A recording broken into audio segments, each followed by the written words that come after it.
Okay, at 7 o'clock, we'll go ahead and call the meeting of the Charter Township of Bedford to order. We'll rise for a moment of silent reflection, followed by the Pledge of Allegiance.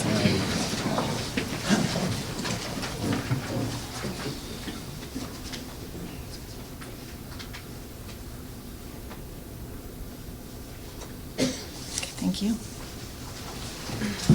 I pledge allegiance to the flag of the United States of America and to the republic for which it stands, one nation, under God, indivisible, with liberty and justice for all. Thank you.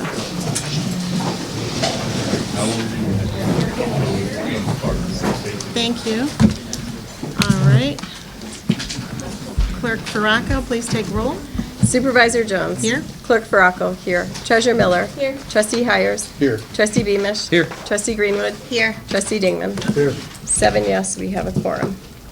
Okay, thank you. Item 5, approval of the January 12th, 2023 agenda. Resolved by the Board of Trustees of the Charter Township of Bedford to approve the January 12th, 2023 agenda as submitted. So move. Support. Greenman, Beamish. Any discussion? Seeing none, roll call? Clerk Farraco, yes. Treasurer Miller. Yes. Trustee Hires. Yes. Trustee Beamish. Yes. Trustee Greenwood. Yes. Trustee Dingman. Yes. Supervisor Jones. Yes. 7 yes, motion carried. Thank you. Item number 6, approval of the December 8th, 2022 minutes. Resolved by the Board of Trustees of the Charter Township of Bedford to approve the December 8th, 2022 minutes as submitted. So moved. Support. Dingman, Beamish. Any discussion on the minutes? These were January 3rd meetings? No, this was the Minutes. 28th. This is from last month. We'll do those The next. Okay. Okay? No discussion, roll call? Trustee Greenwood. Yes. Trustee Dingman. Yes. Supervisor Jones. Yes. Clerk Farraco, yes. Treasurer Miller. Yes. Trustee Hires. Yes. Trustee Beamish. Yes. 7 yes, motion carried. Okay, next is approval of the January 3rd, 2023 special meeting minutes. We'll do those first, and then we'll do the closed session. Resolved by the Board of Trustees of the Charter Township of Bedford to approve the January 3rd, 2023, if you got the first printed copy, 2023 special meeting minutes as submitted. And they're in your packet. So move. Support. Greenwood, Dingman? Any discussion on those? Seeing none, roll call? Trustee Dingman. Yes. Supervisor Jones. Yes. Clerk Farraco, yes. Treasurer Miller. Yes. Trustee Hires. Yes. Trustee Beamish. Yes. Trustee Greenwood. Yes. 7 yes, motion carried. Okay, and then next we have approval of the closed session minutes, which were a part of the special meeting on January 3rd. Resolved by the Board of Trustees of the Charter Township of Bedford to approve the January 3rd closed session minutes as submitted. And we have got to pass those out, because Who's moving it? yeah, but we'll look at those.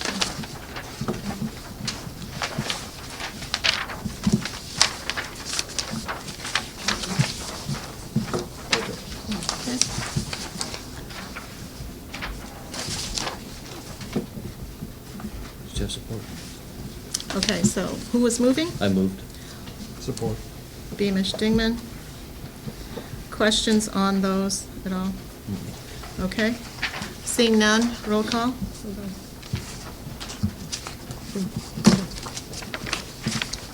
Supervisor Jones. Yes. Clerk Farraco, yes. Treasurer Miller. Yes. Trustee Hires. Yes. Trustee Beamish. Yes. Trustee Greenwood. Yes. Trustee Dingman. Yes. 7 yes, motion carried. Okay, thank you. Number 9 is public comment. And the first public comment of the evening is on agenda items only. So only items that are on the agenda will be, you can speak on any of those items at this time. And then at the end of the meeting, there is a public comment where you can speak on anything, okay? It can be outside of the agenda. And because we have quite a few new people here tonight, and I'm not sure there were enough copies of the Charter Township's rules for public comment and decorum, I'm just going to point out a few of those. I will recognize all persons wishing to speak during public comment. No person shall address the Township Board without first being recognized. To provide for orderly public comment, each public comment submitted to the board made by an individual shall be limited to 3 minutes in duration, unless extended by agreement of the presiding member of the board. You will address from the podium. You will address the presiding member of the board, that's me. Public comment is not a question and answer period. It provides you an opportunity to express concerns and opinions and questions to the board. No demonstrations during or at the conclusion of anyone's remarks or presentations. And the Township Board authorizes the supervisor to, A, interrupt, warn, or terminate an individual's public comment when the comment exceeds 3 minutes, request that any individual leave the meeting and/or request the assistance of law enforcement officers in the removal of such individual when such individual's conduct is a breach of the peace by interfering with the orderly progress of the meeting pursuant to MCL 15.2636 of the Open Meetings Act, and call for a recess or an adjournment to another time if an individual's lack of public decorum creates an environment in which the board is unable to conduct the business before it. Okay? Would anyone like to address the board this evening? Mr. Schatz?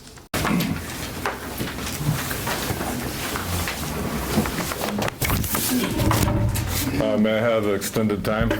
No. 3 minutes. We have a large group here tonight, Mr. Schatz. Not surprised. On the agenda items tonight, first of all, I'd like to speak for the whole township and say I feel like we were lied to when CEI first came and made the very first presentation here. I asked if it was ethical for them to be getting a no-bid contract, which they were in line to benefit from it being expanded if they so suggested that it should be. And since that time, that all those concerns were ignored. They were given the contract with no competitive bids. They did suggest an expanded role for themselves and now are enjoying the profits from such. We were lied to, straight out. And now I suppose we'll hear what else he has to say, and I guess we know how much we can believe it, what he's going to say tonight, based on previous history. I also think your motion to pay for the trustees' lawyer bills is reprehensible. It's the most classist, elitist, un-American thing I've ever heard of.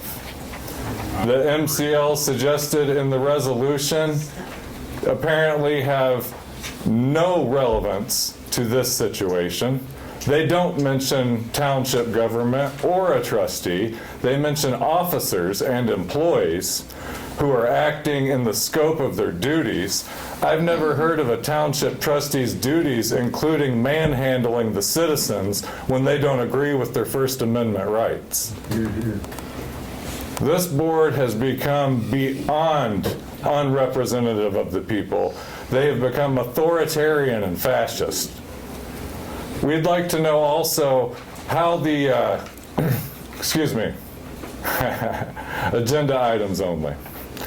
So on the agenda items only, when we hear from the CEI engineer again tonight, we'd like to know if we're going to be told the truth. We'd like to know why it is that they're going to be receiving, it sounds like, nearly $1 million from this no-bid contract that they've already received.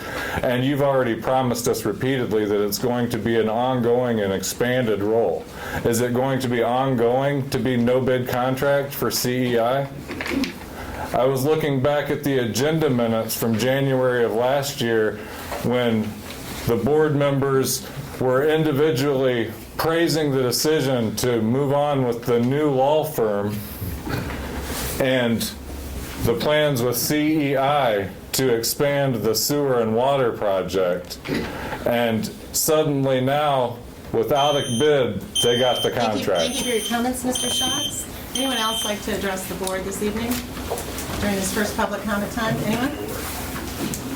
Please step to the podium.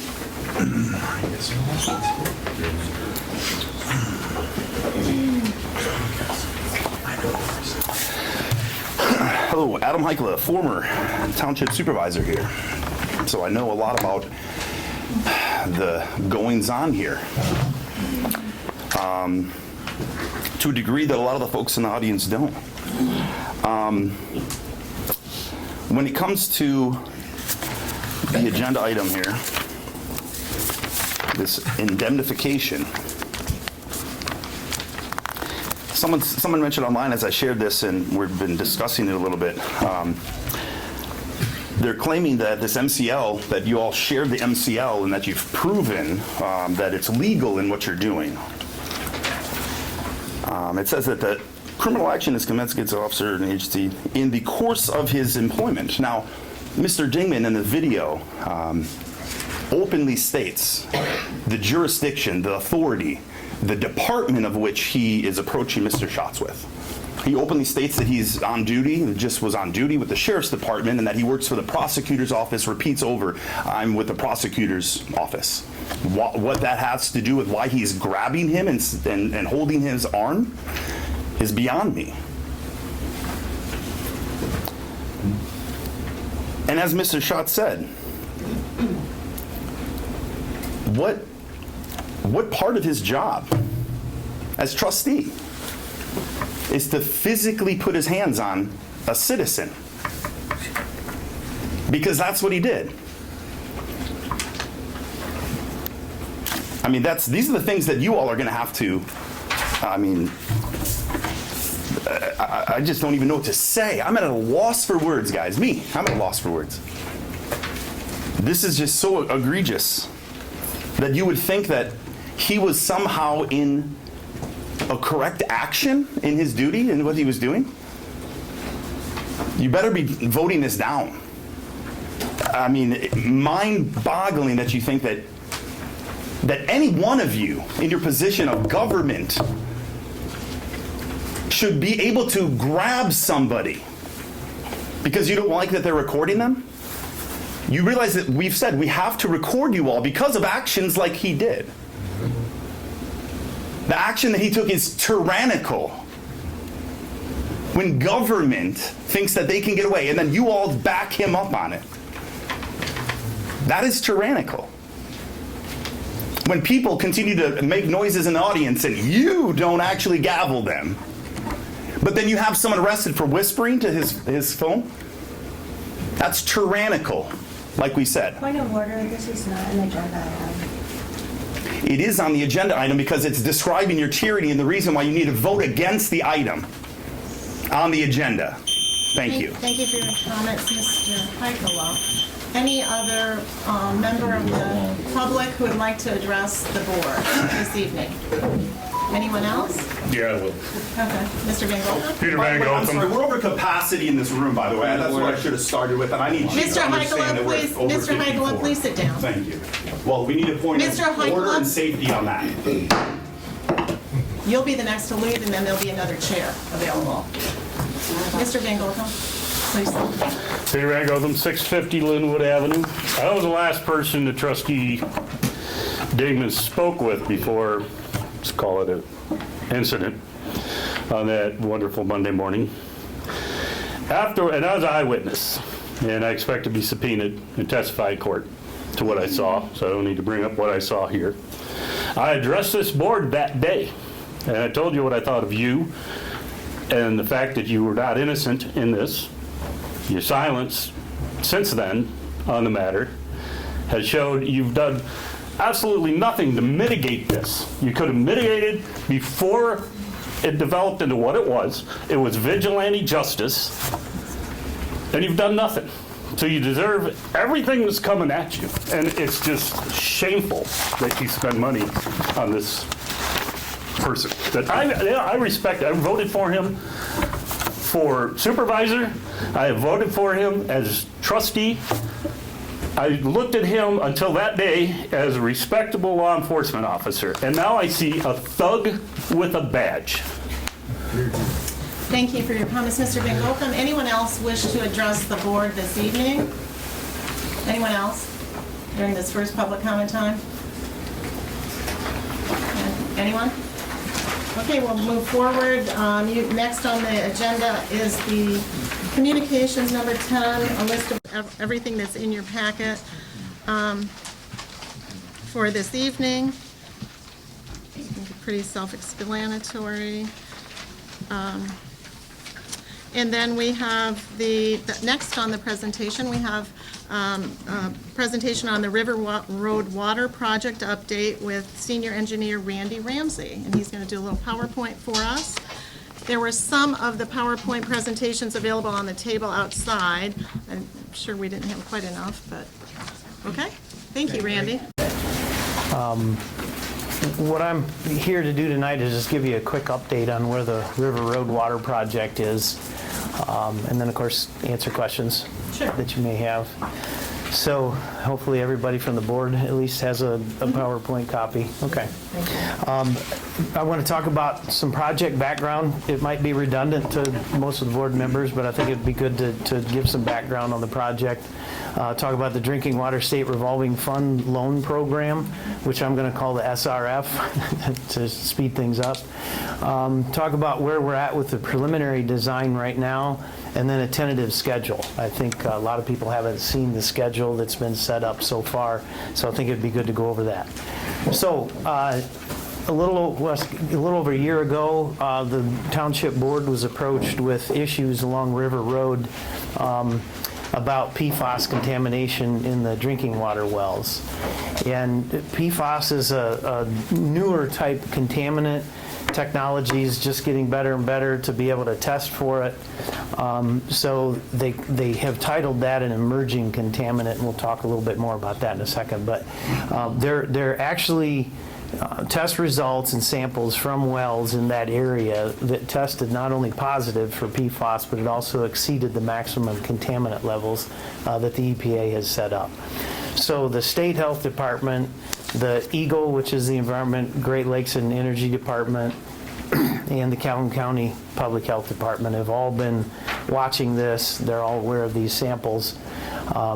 So the Township Board at the time started to search for ways to try and figure out a solution to this problem.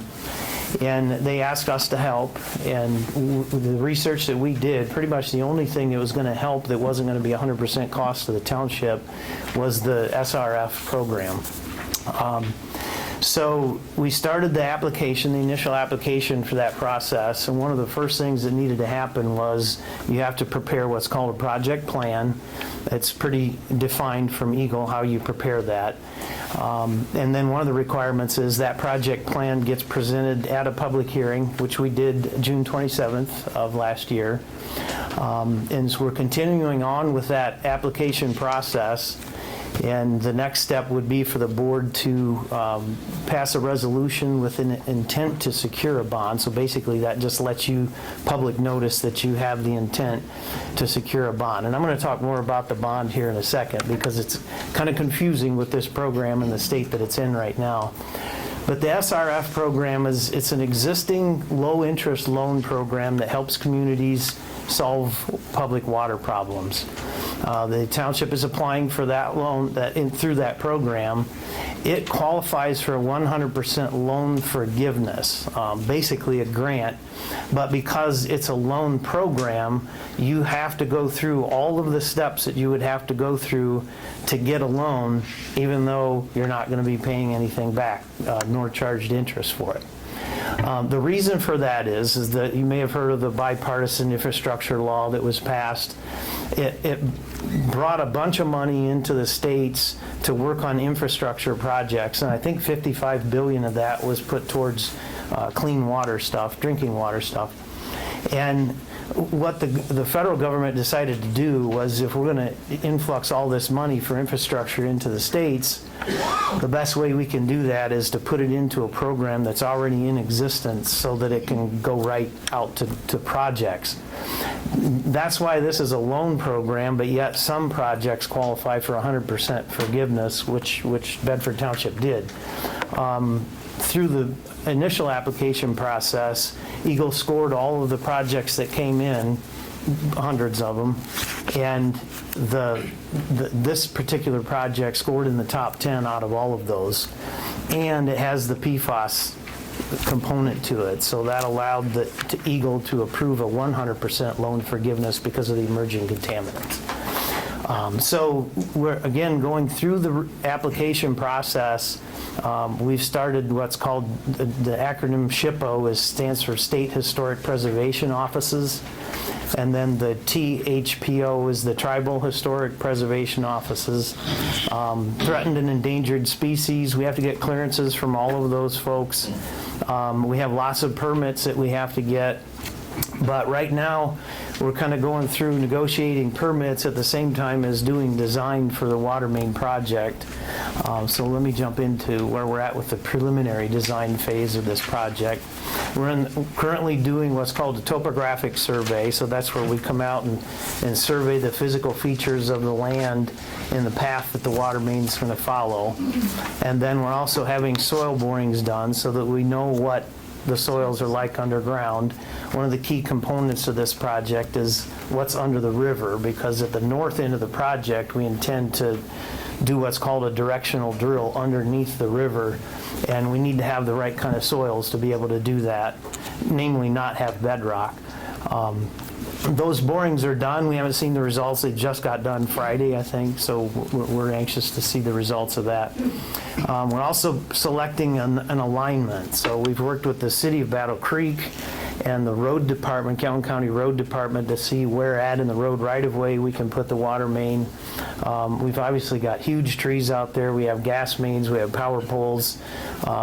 There's a linear park for part of the project, so we're nailing down exactly the path that this water main's going to take. So that's kind of the next step now. Again, we're negotiating permits. We have to get 2 permits from Eagle and 2 permits from the county. And the next step in the design phase then will be to move into what we call final design, where we have an alignment, we start to nail down the details and all the specifications and develop a list of pay items so that we can create bid documents and ultimately bid the project. So that's where we're at. Here's the tentative schedule. There's a lot of other milestones in the schedules, but I think these are some of the big ones that might be helpful.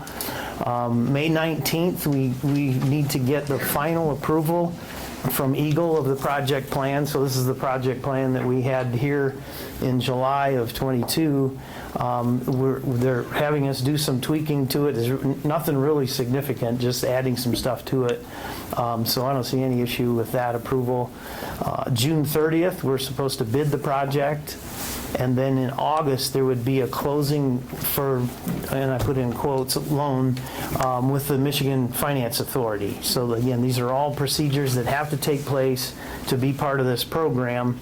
And it's unique because this is the first year that there was this kind of an influx. So this loan is 100% forgiven. It's going to look a lot like a grant is how it'll be administered. And then construction wouldn't begin until October of 23. So there's a lot of things that have to happen before construction can actually start. But so that's a quick summary of where we're at.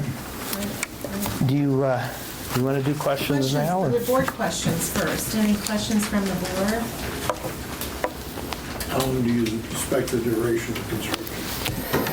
I would look for it to be done towards the end of next summer. I think that's general enough. We'll know a lot more once we get the plans done and the soil borings back and things. Yeah.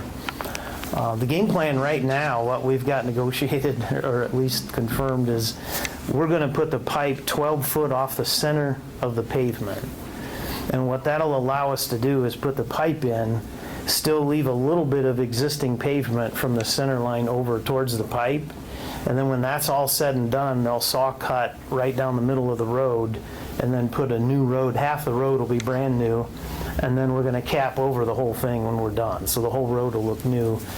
We haven't confirmed that with the road department yet, but that we would expect them to like that solution. So. Any other questions, board questions? Here? So, I know one of the uneasy things is the 100% forgiveness. Do we have any kind of documentation to show that, because the uneasy thing is it actually going to happen, which that's the premise that we started this, was that, 100% would be forgiven, and if it looked like at some point that was being reneged on, then we would cancel the project.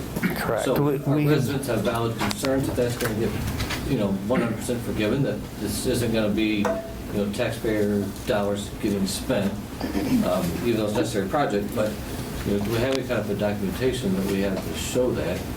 We have meeting minutes and emails. It's also in the resolution that's going to be considered tonight. So and Eagle knows, as it's been repeated many times to them, that this just can't happen if it isn't 100%. That's something we can hold their feet to the fire on. We have emails, and we did, there was concern brought up, I think, by Treasurer Miller at one point, sent out an email to all the board members about whether or not we would be paying interest on this loan, quote unquote. And I confirmed with John Barton from the Michigan Department of Treasury and in the Finance Authority Department that the township will not be paying any interest for this project's bond because it's different bond from typical infrastructure projects because of the state revolving fund program. And so basically, the township will be making draws for work completed, and then those amounts are forgiven at the same time.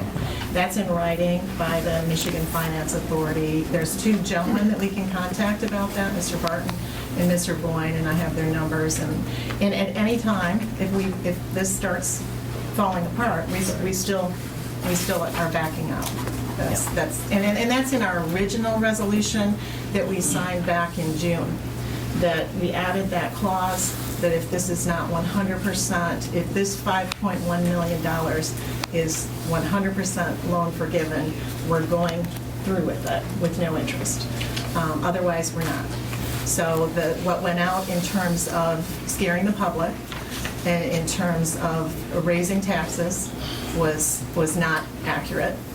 And it was used to gin up kind of animus towards the board, in my opinion. So I want to put that to bed right now, that we've done our due diligence, I think, on that. We've got the names of the Finance Authority, and I think we're good. Yes? The other question, it may not be for CBI, but just for the board to consider.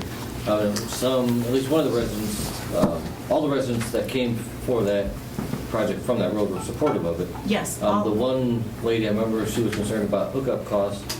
So is there something where we can, I know we can't cover it, but is there something where we can put onto their tax bills, over time, or some way that we can assist the residents that may have financial issues with hooking up? Typically, projects like this, grant or loan forgiveness or low-interest loan would only pay to what's called the shut-off, which is at the road right-of-way line. They told us that because contamination is related to this, that they will fund all the way up to the home. The city has some meter fees, like they charge I can't remember exactly what it is, but they charge a meter fee initially to put it in and to hook it up. We will attempt to see if they'll pay for that. That is the plan. Now, I don't know whether they will or not, they being Eagle and the SRL people, but it's pretty minimal compared to what a typical project like this would be. Okay. Yeah, I think we had come up with, at that first presentation, you had mentioned probably around $670. Yeah, I think that's the meter. Yeah, $610 for the meter, 5/8 inches meter, and then a $60 one-time fee for Yep. that meter setting. And so we were looking at ways to explore possibly finding other grant money or dollars to help people who are struggling with that hookup fee. But taking it all the way up to the house is really a benefit, I think. Yeah, it individuals. takes it from thousands of dollars to hundreds of dollars. Yeah. Yes. Okay, and then any public comments for Mr. Ramsey? Yeah. Mr. Schatz? Mr. Ramsey? Yep. I don't know if you What question? asked this guy, the master of podium. I just have a multi-part question a little bit. First of all, I'd like to know, does Bedford Township pay your company on a regular, ongoing basis? And if so, how much? For our services provided, it's based on an hourly rate. Is there an approximate amount that we pay you annually? No. No. It would change completely every year. But we pay you every month? This is, we're talking about the, do you have questions about the River Yes, Road Water yes, I Project, do. Mr. Schatz? Then I- ask about the River Road that's- Water Project. That's where I was basing that off of, is if we were already paying you on the ongoing basis, that was my original concern, was that your company being able to give an opinion to the board about whether or not they should go forward with the project, that puts your company then again in line to be essentially the construction management operation for this project, profiting, I think, somewhere around $1 million. So my main question would be, why do you get all this money with no competitive bids? Well, we certainly don't anticipate profiting $1 million. We have hourly rates, just like all engineering firms do, and they cover all of our overhead costs, our employees, et cetera. There is usually profit built into it, but it's not 100%. It is very rare to bid professional engineering services. We don't know. We still, when we see the soil borings, that'll change the scope of the project to some degree, and there's no way we can know those kind of things ahead of time. It's just like an attorney or a doctor or an accountant. It's impossible to give them a scope of services, and that's what you would have to try and estimate an exact amount. So it is uncommon for professional services to be bid. It's uncommon for professional civil... Mr. Schatz, that was your question. Any other questions for Peter? Yeah, I do. Actually, first one would be this map. Is it oriented to the north? Yes. And that's Kalamazoo River, obviously. So this, what is that white rectangular, it's a roof of a building. What Yeah, building is that? That's the wastewater treatment plant. Okay, yeah, I know exactly where That's this the is drag. then. And this is going to serve what area? So that doesn't want to go on the TV screen. No. You see where the yellow line curves? That's Yes. River Road. There's existing public water main there. And then if you go to the far right side and follow that white line up to the river, on the other side of the river, Jackson Street has got water main. We're going to connect those two so that the water main will be looped. That'll be a And that requirement. curved street all the way to the upper right-hand side, would that be, Jackson. Jackson becomes, I forget. Stringham. So Yeah. that's going to go up into Urbandale. And is this somehow connected with the city of Battle Creek? Are they managing the water system once it's in? Yes, in Bedford Township, the city manages the water system. We've had a contract with them since 1998, I believe. No, we're expanding, so we're becoming more Battle Are Creek. you giving it to them? Mr. Schatz, you haven't been recognized. Go ahead, Peter. Okay, well, thank you. Anyway, that's what I have right now. Okay. All right.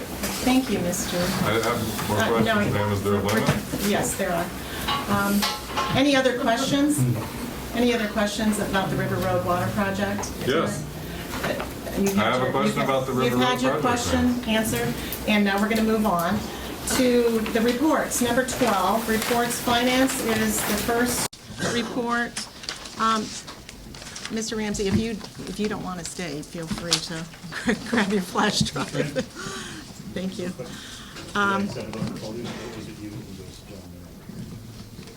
Thank you. Thank you. Okay, A, under reports is finance. This is Resolution 1/12/2301, resolved by the Board of Trustees of the Charter Township of Bedford to approve payment of expenses totaling $349,081.48. Do I have a motion? Dingman? Second? Support. Hires? Discussion?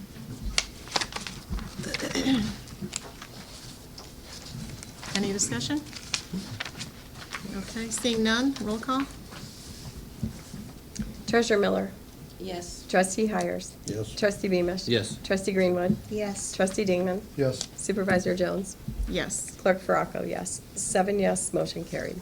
Okay, thank you. Next, we have our public health and safety reports. First, we have Officer LaValle.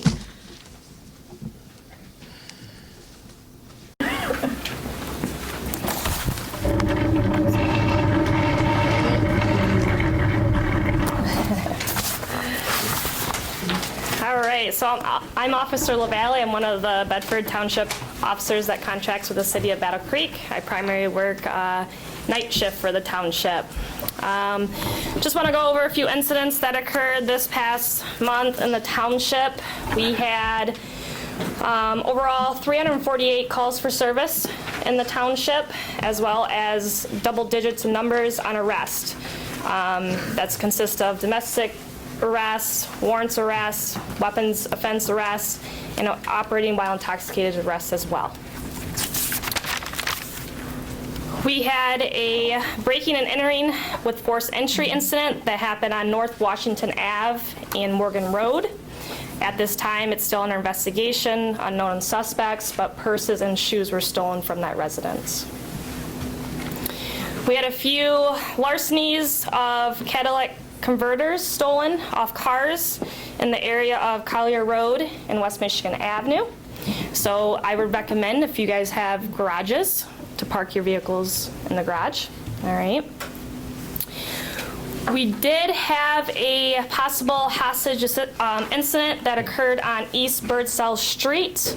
There was a male individual holding a female individual hostage for approximately 24 hours. We were able to place the male individual in custody, and he was arrested on multiple felony warrants for that incident. We did have an officer-involved shooting that occurred on North Birdsell Drive, right when the East Birdsell Drive incident was happening. And that incident is still ongoing investigation that is being handled by the Michigan State Police currently. Any questions, any concerns for the last month, or? It was a busy month, it looks like. Yes, it was. Yes, ma'am, I have a question for you. Yes. I made a report here to you at the township about someone making a false accusation against me. I was wondering if you submitted that report to the prosecutor's office. I will have to get back with you on that. I see. Any other questions for Officer LaValle? No other questions. Thank you, Officer LaValle. And next we have Chief Kokensberger, fire reports.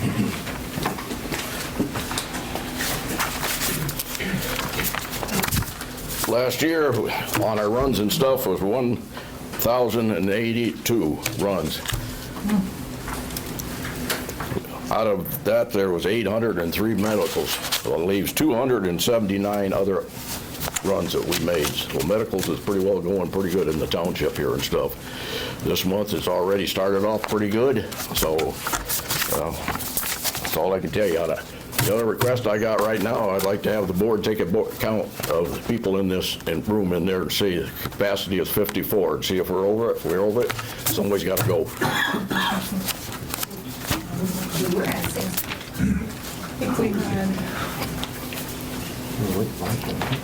You want us to count? Yes. Go ahead and count then. Yeah, Chief. You're the fire chief. Moving in the bigger venue, guys. I got the fire back. That's what we should have done from the beginning. It was at You want me to count them? You're the fire chief. Sure, and then we'll see if anybody wants to leave.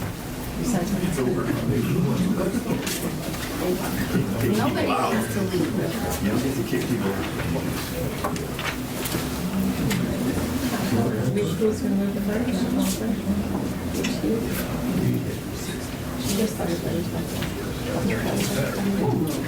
Nobody wants to go. You're more than welcome to be here. They should have moved into the fire.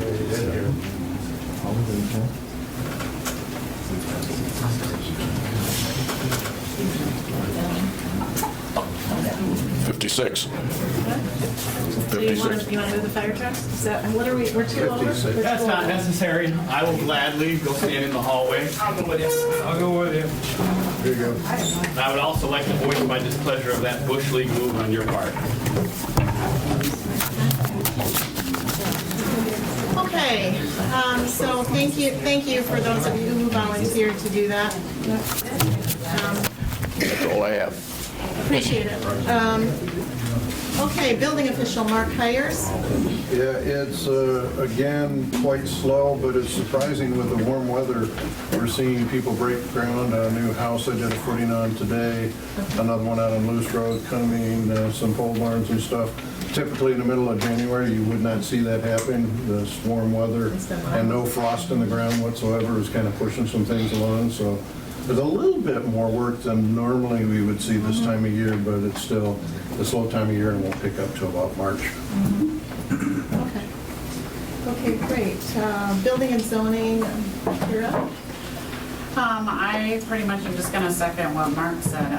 We're trying to finish closing out any 2022 permits that are still left open. They've been coming in pretty regularly. Thankfully, people are calling and getting those permits finalized. We have had a large influx of new permits for all of the trades, especially at Bedford Hills and Creek Valley, so that's good to see. I don't have a zoning review count for you just because we've been busy enough and I'm doing them all day.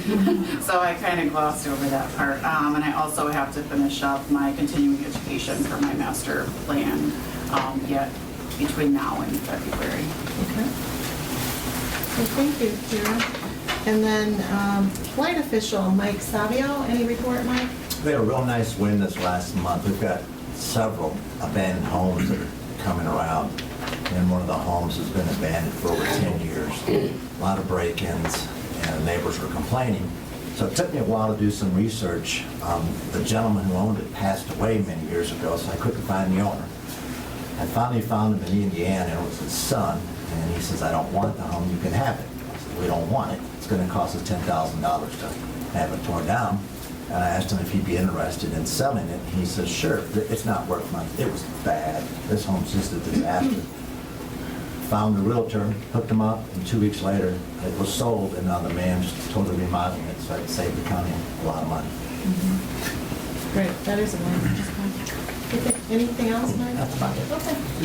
Thank you. And then Assessor Joyce Vogel, thank you for being here. Sure. I actually would like to defer till next month. I anticipated by the agenda it was going to be a really long meeting, and I can get a little wordy. I would like next month, though, to kind of give a rundown on Proposal A and what it means this year specifically to your taxable value. So I will defer that if I can until next month. Okay. Okay, thank you. Okay, then Planning Commission, liaison trustee Beamish. So we have a meeting come up on the 27th, I believe at 6:30. We'll elect officers at that meeting. We've got the agenda to review solar and try to get that wrapped up so we get back to the board by the deadline. We may need an extension on that, but following the timeline, work has been done.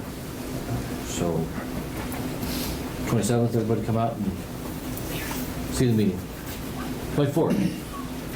That's why you're awesome. 24th. I should ask a question. Okay. Where are we at with the master plan? I don't know. Okay. Who could ask? The chair? You need to get with McKenna? And it would be nice for McKenna to come. I know he's given an update at your meetings. It'd be nice to have them kind of give the board, and maybe we could do that in February or March to where we are at this point with so, okay? Okay, great. And then Parks and Recreation, we have our new president, our chair of Danielle Zollner. Welcome, Danielle. Hello, thank you for having me. So I just wanted to report out, we are getting busy again. So our DNR passport grant for improvements to Skeets German was not funded, but we came very, very close. We were just within a few points of being funded this year. The reviews have been very helpful and highlighted it will be important to have ownership of the old mill property. Because of this, Supervisor Jones and the rest of the board has been working with the Calhoun County Land Bank to begin the process of acquiring the property, and with Grantsmanship Consulting to request support from the South Central Michigan Planning Council to fund the Phase 1 environmental assessment of the old mill property. This organization currently holds an EPA grant to fund environmental assessment work in the region, and it appears that the Planning Council will be recommending the Old Mill assessment for funding. So that's very good news. And so fingers crossed that this recommendation will ultimately be approved. And thanks to Supervisor Jones for doing the work to move this forward. In November, we worked with the grant writer to submit a pre-proposal application to the DNR Fisheries Habitat Management Grant to address erosion and stream issues along Wabaskin Creek, also in Skeets-German Park. We were not invited to submit a full proposal this time, but again, like the Passport Grant, their feedback has been very helpful, and we're continuing to engage with the DNR. On Monday, we met with our regional DNR fisheries biologist at the park, and they appear to be interested in supporting projects to improve Wabaskin Creek. We will continue to engage with the DNR as well as the grant writer on appropriate funding mechanisms for this work as we move forward. I was also able to deposit chili cook-off donations from our fall festival in the amount of $131 with the treasurer on Monday, the 9th, just this past Monday. So thank you to our 35 or so donating judges. We can't wait for the next contest at our 2023 fall festival and hope to see you all there in September. We are working with the treasurer to create an effective deposit and accounting strategy for committee fundraising dollars. And we are also working with the township to draft our county millage, our 2022 report for the county millage dollars that we received, and then do a 2023 request for funding.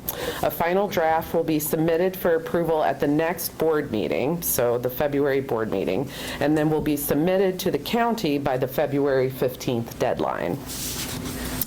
At the meeting on Monday, January 9th, unfortunately, we did not have a quorum because only 3 of 7 members were able to attend. We ended up spending our time discussing items with public participants. In February, we will discuss and approve an event calendar for the year and then share this with everyone on our Facebook group page and at the board meeting in March. So be looking for that.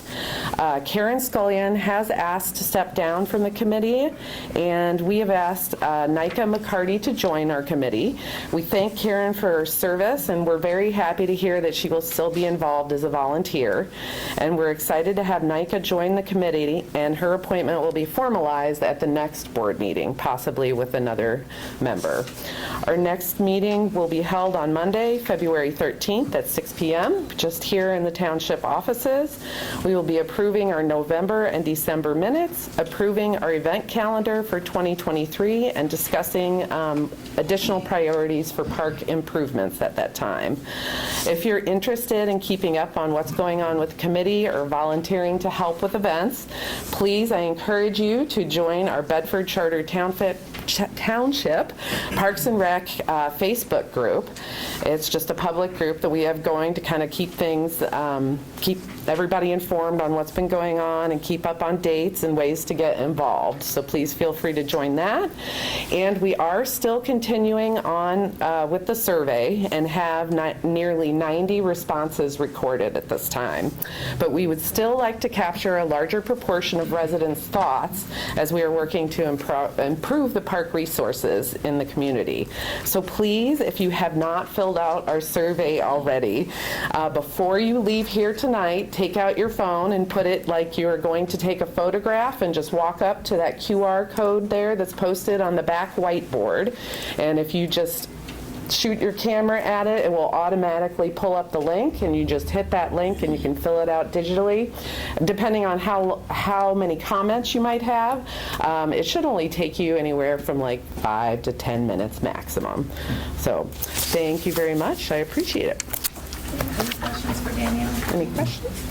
All right. All right, thank you. Thank you. I do have to skate out. I got a little one at home, so. Hey, you can send somebody else back in. I will. Chair is free. Thank you.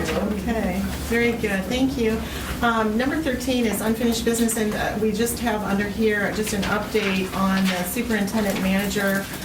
It's just oh, I'm sorry, I forgot the legislators. Sorry about that. I shouldn't have done that. Ann Frisbee and Steve Frisbee.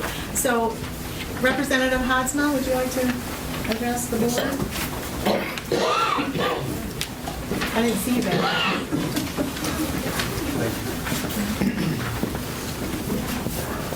Thank you, Supervisor Jones and board members and members of the public. The 102nd Legislature just convened yesterday by Constitution. It convenes on the second Wednesday at noon after an even-numbered election. So we started yesterday. Committee assignments attained today. A few bills dropped yesterday. And I expect a lot of work that will happen in the next, well, actually the whole next 2 years. But it was just the start of that yesterday in the Michigan House and the Michigan Senate. So nothing additionally really to report, except we started yesterday, some bills are dropped, and committee assignments are made. I will be chair of the Labor Committee in the State House, chair of the Joint Commission on Administrative Rules, and I too will be on Health Policy Committee. Thank you. Thank you.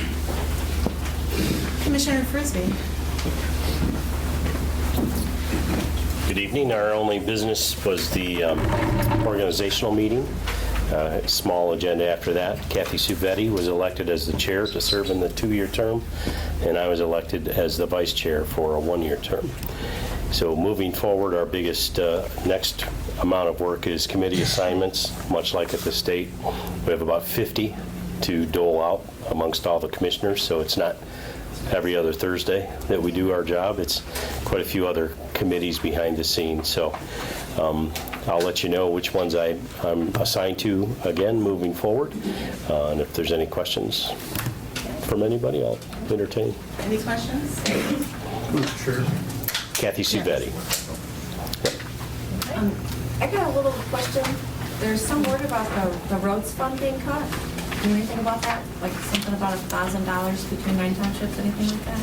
So there was a plan discussed. It was the policy 509 where we opened it up for input, and they talked about $100,000 every other year per township as a possibility.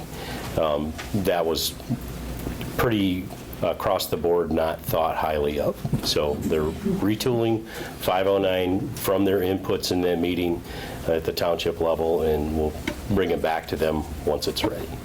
Okay. Yep. Thank you. Okay. Now, next is the unfinished business, and this is just an informational update, board discussion about where we are with superintendent manager, or superintendent actually is what we're focused on. And Trustee Hires and Clerk Farraco are kind of taking the lead on this. Do you want to just give a brief update? So we have approximately 10 applications in. I wouldn't say all of them are viable, but we have 10. And we plan to, I don't want to say we do them, go through them and then pick out maybe the top 5 to interview. We're keeping the applications open, keeping the process open until the end of the month. And that'll be a public interview. Right. Early next month. Correct. Hopefully. I know we've advertised in the MTA. I think there was a posting that was going out to Western Michigan University for their public administration. There was a shopper ad, and then ZipRecruiter and Indeed, Indeed.com, I believe. So we've tried to get it out there, but I think there's probably nothing better than word of mouth. So if you know people who are in municipal government or who have municipal government experience, have that skill set, please direct them to either Clerk Farraco or to our website where that job is, or that application is posted. Okay, thank you. And then petitions and new business, number 14, we'll start with Resolution 1/12/2302. This is resolution authorizing publication of notice of intent to issue capital improvement bonds and declaring intent to reimburse. And these are the Drinking Water State Revolving Fund bonds, DWSRF. And I'll read this, and it's long.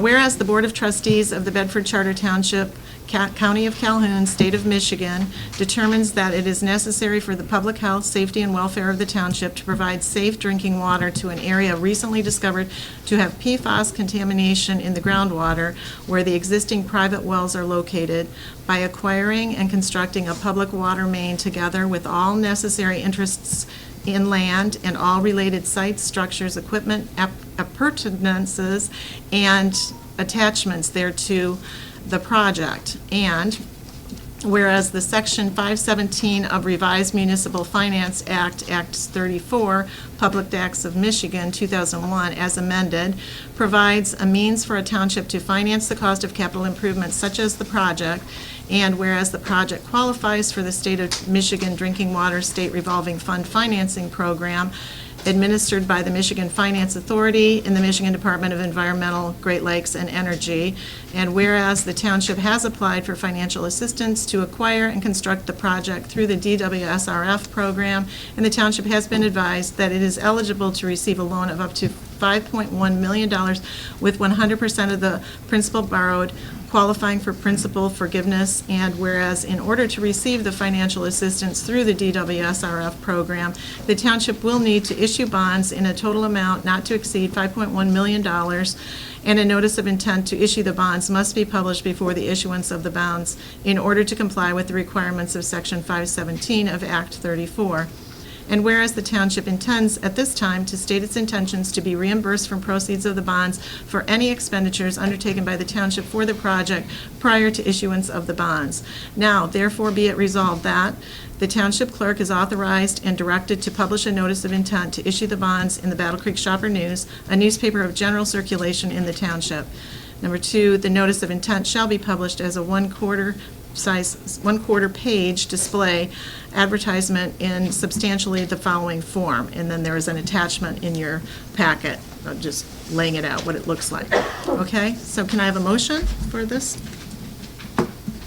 So moved. Okay, Greenwood and Hires. Okay, discussion? Any discussion? Were the questions answered? In terms of 100% funding? No interest, okay? No interest, 100% funding, okay? Then we just take draws out as needed. It draws as if you're doing a project at your house, you take the draw. Okay, all right, seeing none, roll call? Trustee Hires. Yes. Trustee Beamish. Yes. Trustee Greenwood. Yes. Trustee Dingman. Yes. Supervisor Jones. Yes. Clerk Baraco, yes. Treasurer Miller. Yes. 7 yes, motion carried. Okay. Thank you. And then Resolution 112-2303, resolved by the Board of Trustees of the Charter Township of Bedford to reappoint Karen Scullion and Stacia Thorson to the Zoning Board of Appeals with terms expiring on December 31st, 2025. I so move. Beamish, Dingman. Discussion? Any discussion? Seeing none, roll call? Trustee Beamish. Yes. Trustee Greenwood. Yes. Trustee Dingman. Yes. Supervisor Jones. Yes. Clerk Baraco. Yes. Treasurer Miller. Yes. Trustee Hires. Yes. 7 yes, motion carried. Okay, thank you. Okay, Resolution 112-2304, resolution to indemnify Trustee Craig Dingman for criminal defense attorney expenses. Trustee Beamish, would you? Sure.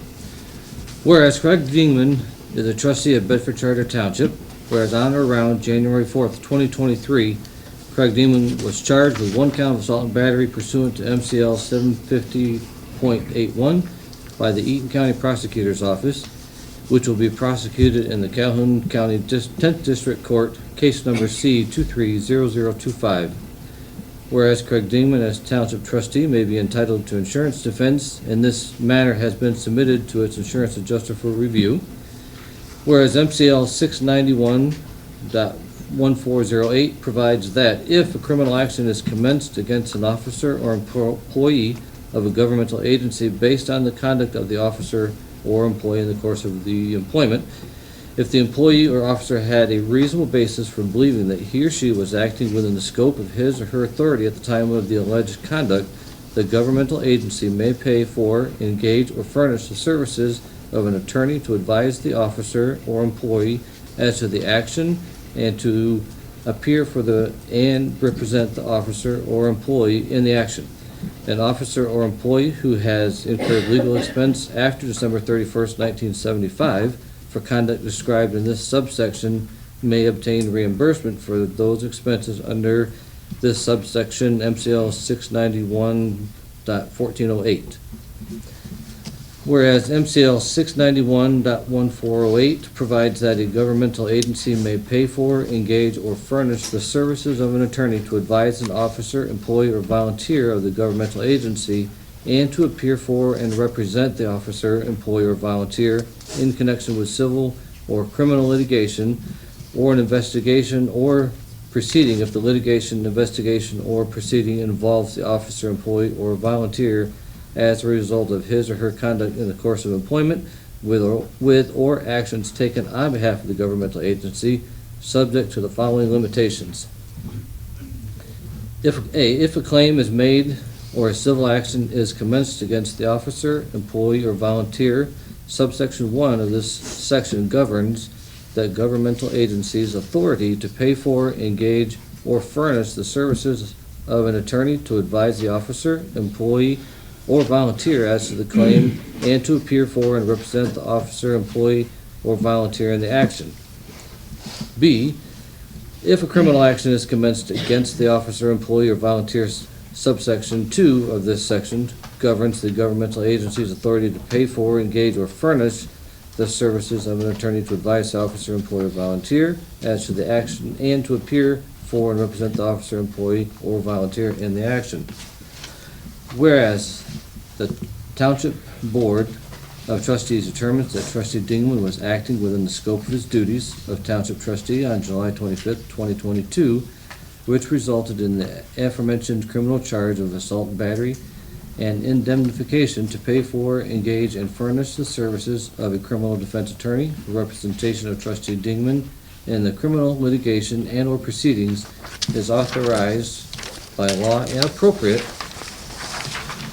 Whereas Bedford Charter Township will provide an attorney to Trustee Dingman in the event that the insurance company does not do so and shall indemnify Trustee Dingman to under MCL 691.1408 and now therefore be it resolved as follows. MCL 691.1408 authorizes a governmental agency to pay for, engage, or furnish the services of an attorney to advise an officer of the governmental agency and to appear for and represent the officer, employee, or volunteer in connection with the criminal litigation because the litigation or proceeding involves a trustee as a result of his conduct in the course of his role duties in an amount not to exceed $6,000. I so move. Okay, second? Support.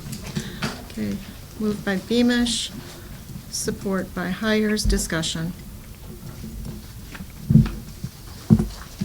Any discussion by the board?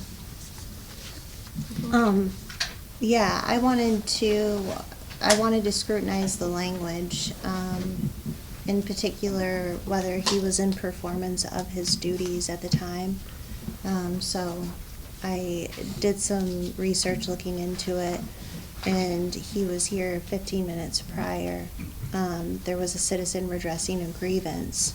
I don't feel it's our decision to determine whether he's innocent or guilty, only whether he was performing within the scope of his duties.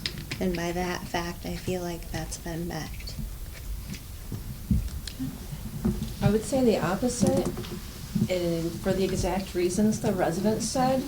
I don't want any one of us putting our hands on anybody else, and I don't think anywhere written in any scope of duties is that statement.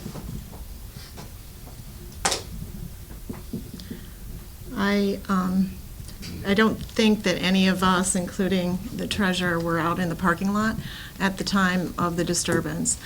What I think happened, and it will come out in a court case, and I look forward, very much forward to testifying about how traumatized the people who, as they arrived at the office for that morning meeting, how traumatized we were by what we were seeing and what we were not expecting. We did not have a security guard here at the time. We did not have police officers here at the time, and basically, we ended up shut in our office and afraid. So I think, I do believe that there was work done by one of our trustees to de-escalate the situation. I think he went into the mode of his training, of his experience, and he worked outside to try to de-escalate the situation. And everyone outside will have to testify in court as well. And they'll testify on oath that they're telling the truth. And we will too. And so I'm grateful, actually. I look forward to testifying. I'm grateful. I'm going to take a very proud vote on this and stand by a trustee who was doing what in his mind was going to work to de-escalate the situation, because we did not know what we were about to face with about 7 angry, armed men at our offices. And that's why I will be voting a strong yes on this. That's my statement. Anybody else? Point of clarification, there's a 2.5-minute video that you can watch before you vote on something that you haven't watched the evidence for. And in fact, you have access to the security cameras, and I'm quite sure you've watched the video. I will stand by my statement. I will stand by my statement. Comfortably by my statement. Anybody else like to make any statement? So I think that people get the opportunity to have feelings like we feel. I can't tell you how Barry's feeling. I can't tell you how Craig's feeling. I can't tell you how Joni's feeling. But I can tell you how I felt that day. That was a scary day. That might not be your feeling. That was my feeling. And the amount of animosity that was felt, that we felt, the energy, that we were already afraid going into this, meaning we had hired a security guard. He wasn't here yet. We were in the process of getting the doors closed into windows. So we didn't feel comfortable. And my feelings were, I was afraid. Again, might not be yours, that's mine. Those are true feelings to me. And I wasn't in the parking lot, can't speak to that. But I do know the security guard wasn't here, I do know the police weren't here yet, and 7:30 in the morning, it was traumatizing. Yeah, it was. And we'll all testify to that. Yeah, absolutely. So, any other comments by board members? Any Just other another discussion? point of clarification. I was in the office with Joyce when we watched the video together. Which video are you referring to? The assault. Alleged. And there is also It would be an previous alleged assault. recording of Trustee Dingman within the township addressing an issue with a resident within his scope of duties before he stepped outside, and that needs to be notified as well. I think your timeline's backwards. No, he was in the building. Well, this will all be discussed. This isn't really what we're talking about right now. So, Trustee Beamish? I move to call the question. Okay, so roll call. Treasurer Miller. No. Trustee Hires. Yes. Trustee Beamish. Absolutely, yes. Trustee Greenwood. Yes. Trustee Dingman. Abstain. Supervisor Jones. Yes. Clerk Faracco, yes. So 5 yes, 1 no, 1 abstain. Motion carried. Motion carried. Okay, and I would like you to issue that check this evening to I have to, it's a double signature. So Trustee, Treasurer Miller will stay after Wait a minute, with what clerk, check? the check for $6,000 Is to. that for reimbursement? No, No. it's the check for the attorney fees. Okay, time for public comment, last public comment of the evening. You can address the board on anything you would wish to address the board on. Who would like to speak? Anyone? Peter? Please address the board. We can move on. I am still Peter Van Gotham. I still live at 650 Linwood Avenue. Used to be in the United States until 6 months ago. Government does not run on feelings. The police don't act on feelings. We have laws, and we have judges. We have county judges, we have state judges, we have federal judges, and then we have the Supreme Court. They determine what can and cannot be posted on social media. That is not decided by the appointed supervisor of Bedford Township, no matter how she feels. It is not her determination. She can't make that law. That is left, it is defined, the judges define the laws. The judges. We haven't found Mr. Schott's videos illegal in any way. We haven't found him responsible for the people who called. You want to prosecute somebody, go after the people who made the phone calls, not Justin Schatz. And as for Mr. Dingman, I didn't have to watch the video. I was standing right there. About a year ago, I liked being in this township. I liked the board. I voted for most of you sitting at this table. I was happy when they nominated this person to be the supervisor. Her actions since then have been atrocious. Run this as a kangaroo court, yet your vigilante justice. This is not a private fiefdom. You are not royalty. None of you. None of you are judges. Thankfully, this is going before a judge. If somebody had guanjis, they would ask for a jury, but I'm certain that that's not going to happen. Right? Thank you for your comments, Mr. Van Gotham. Anyone else wish to address the board this evening? Mr. Schatz?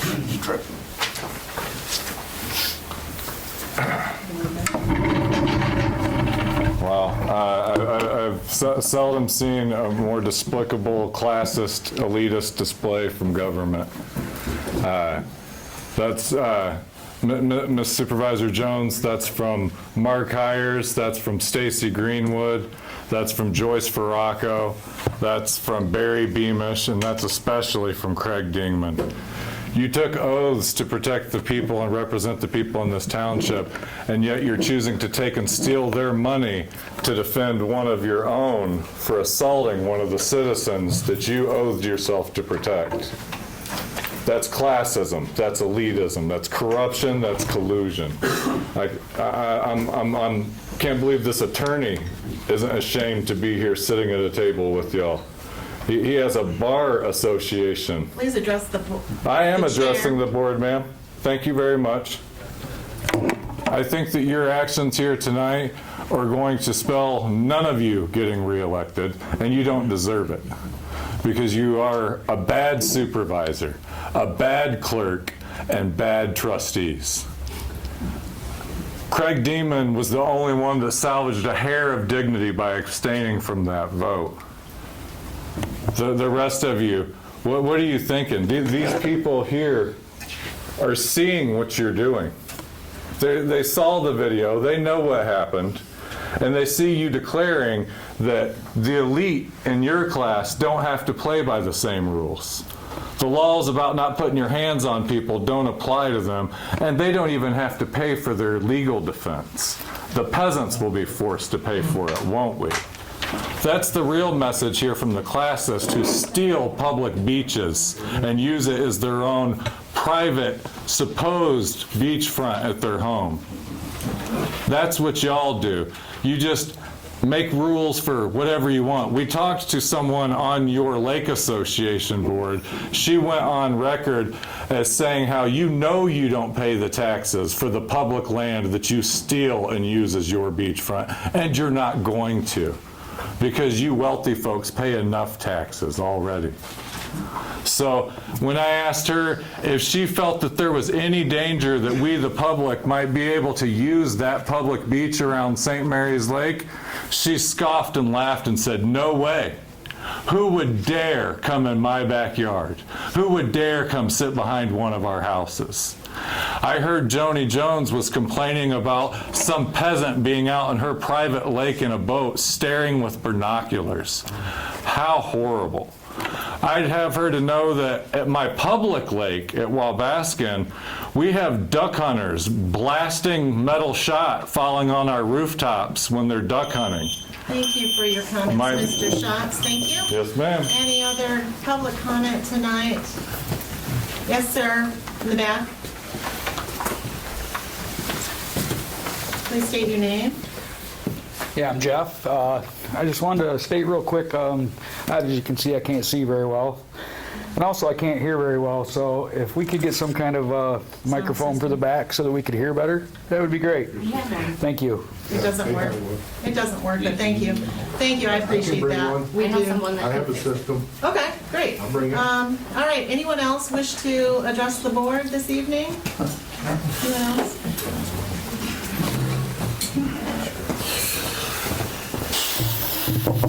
All right, Adam Heikela, former supervisor. Again, almost at a loss for words here. Not shocked in any way. Not surprised that you all voted the way you did. That's why you put it on the agenda. The fact that you will sit up here and tell these lies, Supervisor Jones and Ms. Greenwood, about the timeline and what happened that day. I mean, you're twisted, all right? You're delusional, all right? Delusional is what you are. Point of order. On your thoughts and your timeline. So, point of order all you want, I guess. Now, she's going to let it go since she's let everything else go tonight because for something, she's going to try to be consistent, it looks like. Because there's inconsistencies. Very big inconsistencies going on in the township. I got FOIA requests right now that I can't make heads or tails of. We don't have any idea is how much people are making in the township. We have good faith estimates that are being used to scare people from getting information in the township. And it's all, I have all the evidence. It's going to be coming out and shared. I was told by Joyce I should come to you, the board, because when I don't get the documents, you, the board, should compel the documents to be released.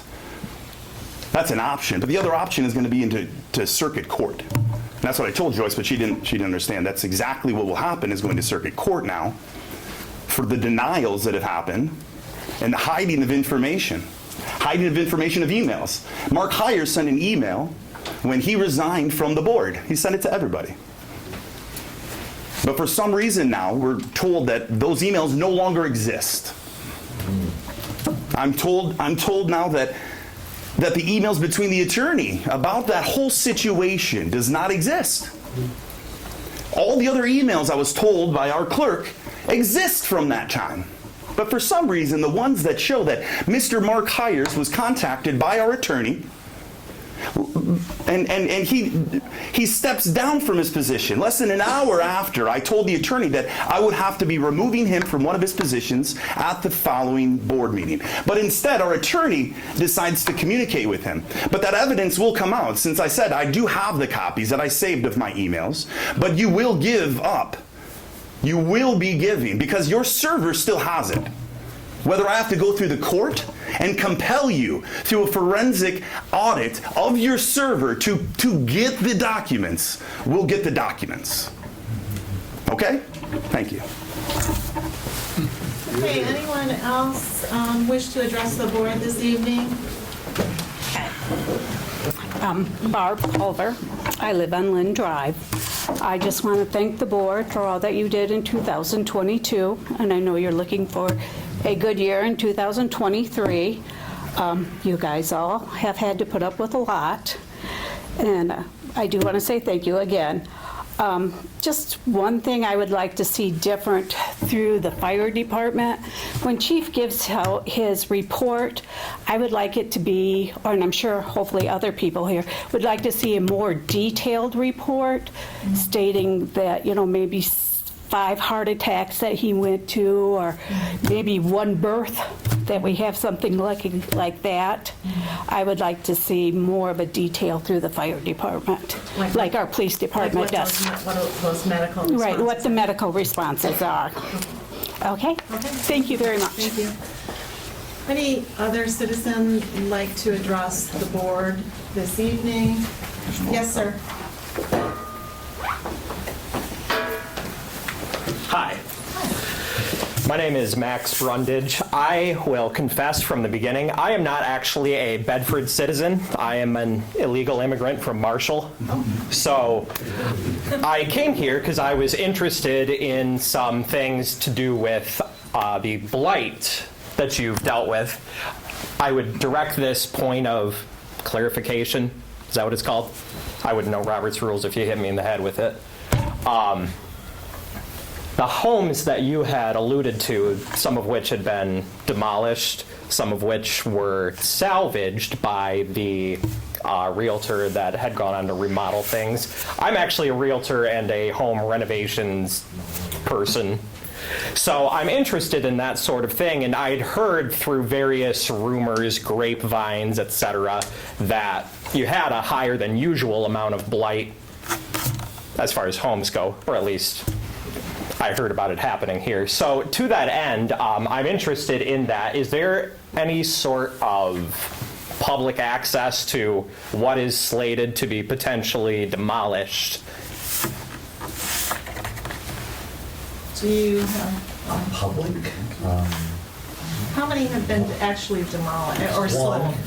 Only had one, it was so bad. Yeah. That, I mean, nobody would want it. Yeah, and that's fair. I know. There's, I've seen some places that are abyssal, so I do get it.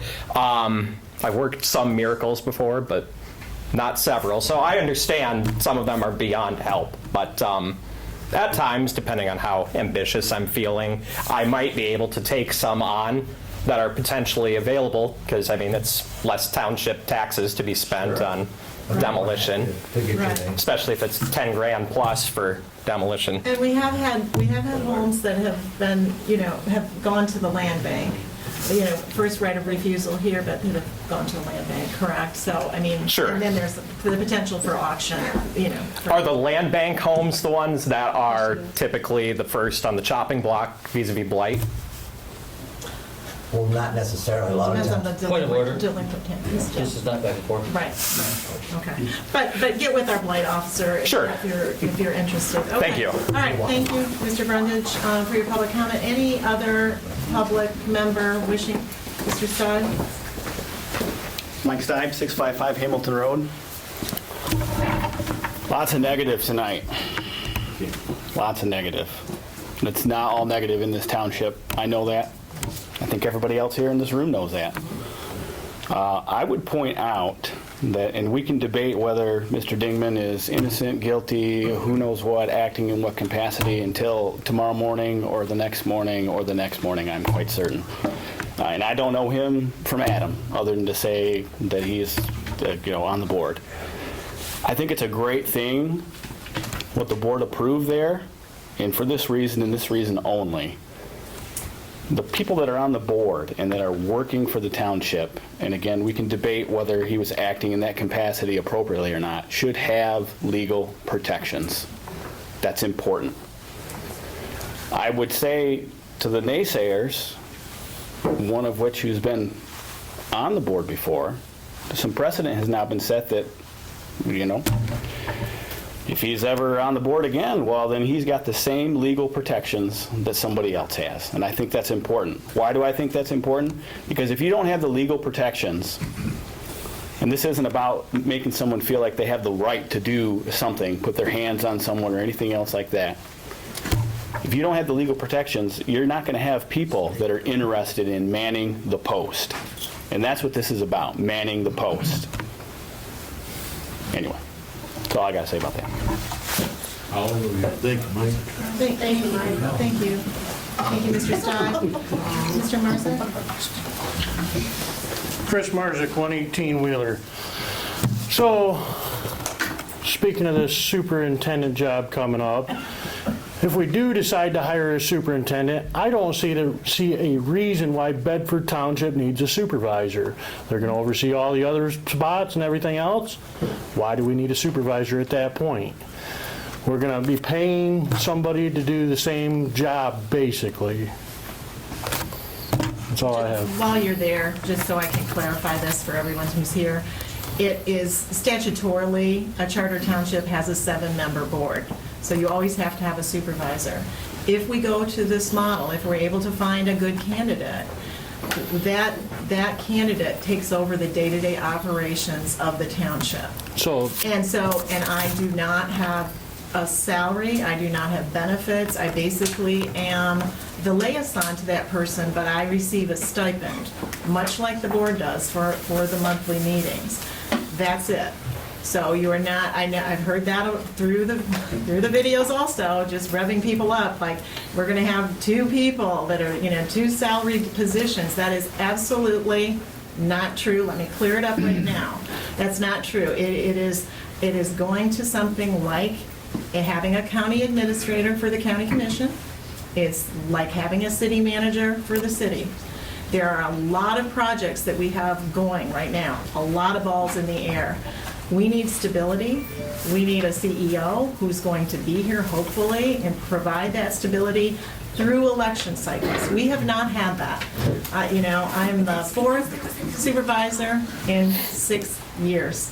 And all kinds of projects get dropped when there's chaos created. Unfortunately, right now, we have some people who are intentionally creating chaos and turmoil for the township. And I would say, and we've been talking about this, that there is maybe case law for looking into what civilly we can do as a township for individuals who are actively impeding on a daily basis the work of the township. The work of the township that we can't get done for the 9,200 other individuals who we represent, who we were voted to represent everyone in this township. Point of order, just because the question has been clarified, and hoping that he can reclaim his time. Yes, I'm sorry, yes. Yeah, I completely understand. I thought you were leaving. Where I work at, been there 9 years. We're on like our 6th managing director, so I completely understand.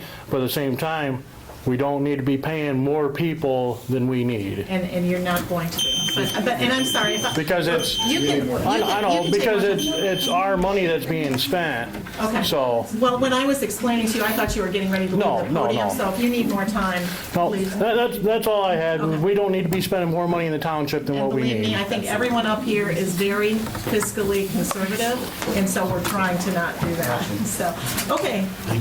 Any other member of the public like to address the board this evening? Anyone else who's here? Yes, sir. It's kind of disturbing. I appreciate it, so stop. I've dealt with it throughout the whole meeting. Point of order, please. My name is Rick. I live at 1260 West Kirby. I just want to kind of echo the gentleman, I believe his name was Mr. Hamilton, his comments regarding Mr. Dingman's case.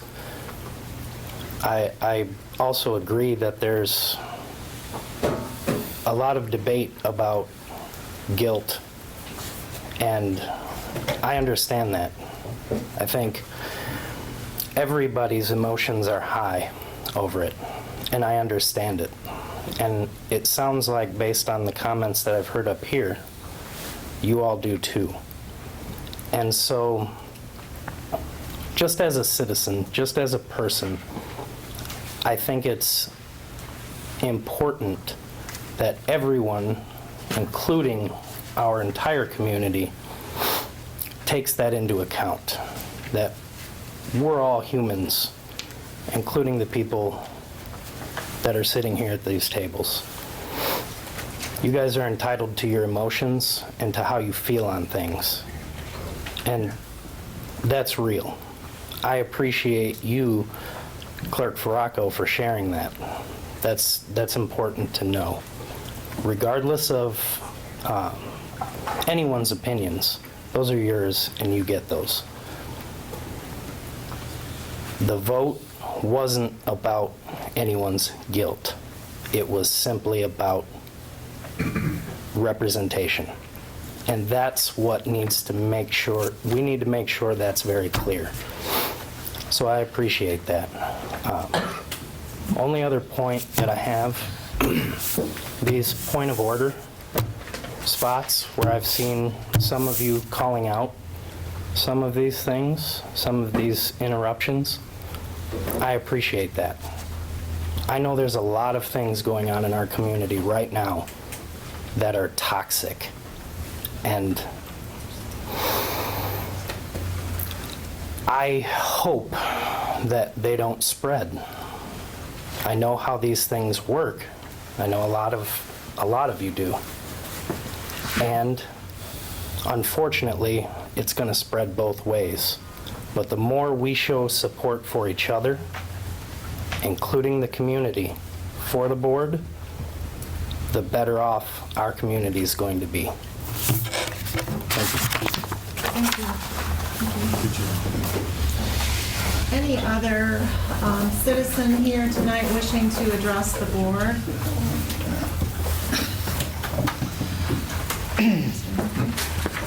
This is Mikey, Lynn Drive. The thing about the firefighter tonight kind of bothers me. Maybe next time if we see a big crowd coming in, we can have somebody at the door, okay, we got to stop or we got to move at that point, not halfway through the meeting. And we got a few people in this township that are just really causing a lot of trouble. If they could take all that negative and turn it into positive, they'd be some pretty awesome people. They really would. You as a board, you guys are doing a great job. Keep it up. You guys have had tough situations because of what's going on with these other people, but you guys just keep it up. You're doing a good job, and thank you. Thank you. Appreciate that. Anyone else wishing to address the board this evening? Anyone? Anyone else? I don't see anyone else. Okay. So we'll move on to trustees' personal privilege. Trustee Dingman, anything? No, I think I'll decline tonight. Okay. Trustee Beamish. I think I'm good. I talked for 10 minutes earlier. You did. That was a long resolution. Okay, Trustee Hires. No, I won't add anything tonight. Okay, Trustee Greenwood. Yeah, there is just one thing that I wanted everyone to be mindful of. We are aware that the assessor is going to be retiring at the end of the year. Stacy, we can't hear you. Yeah. Speak up. The assessor is going to be retiring at the end of the year.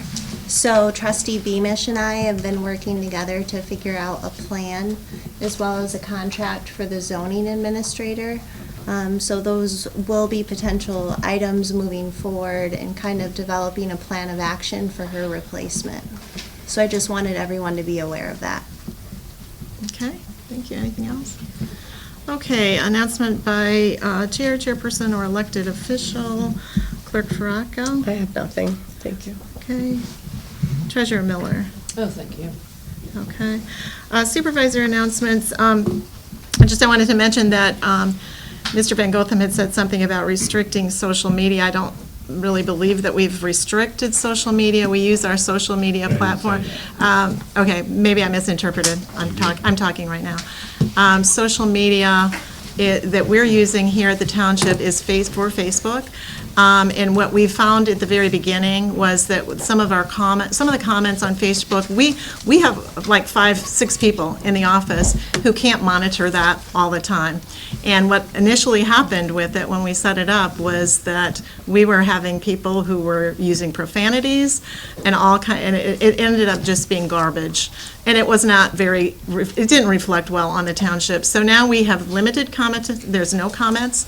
You can use your emoji to like it or hate it or whatever, cry about it. But there's no comments other than pushing out information from our end. We found that that's the best way to push it out. And so we'll try to get announcements up there. But again, we don't have a communications director. We're a small operation.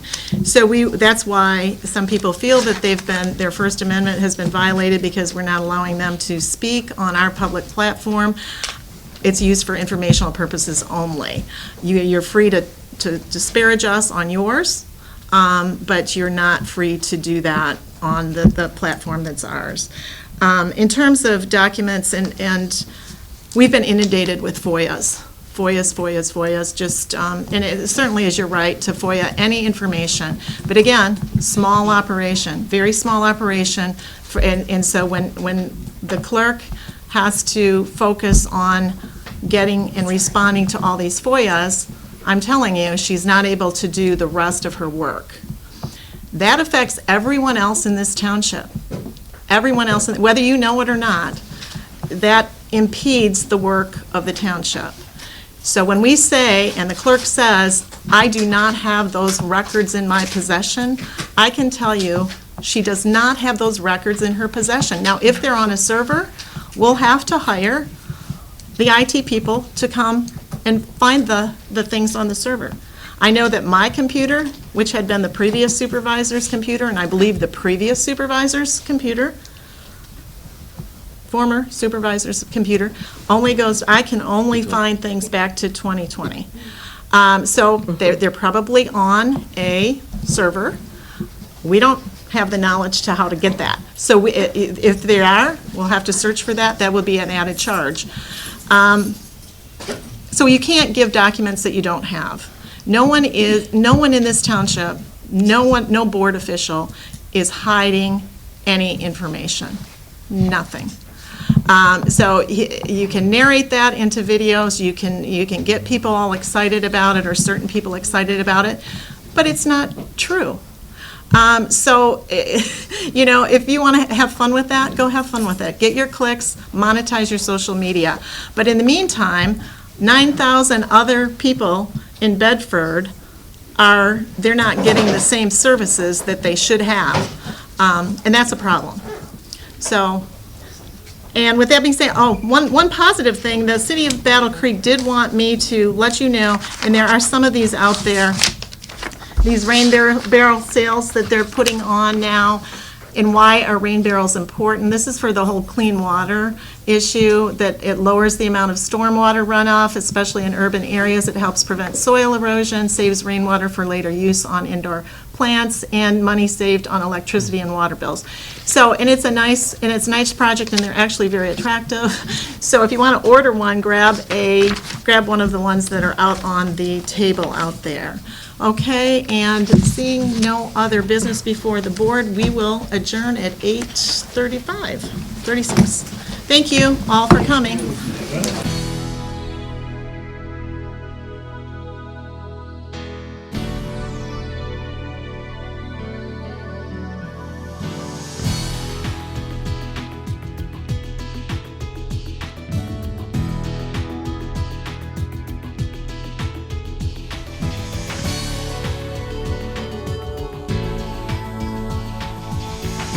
Access Vision, your voice, your community.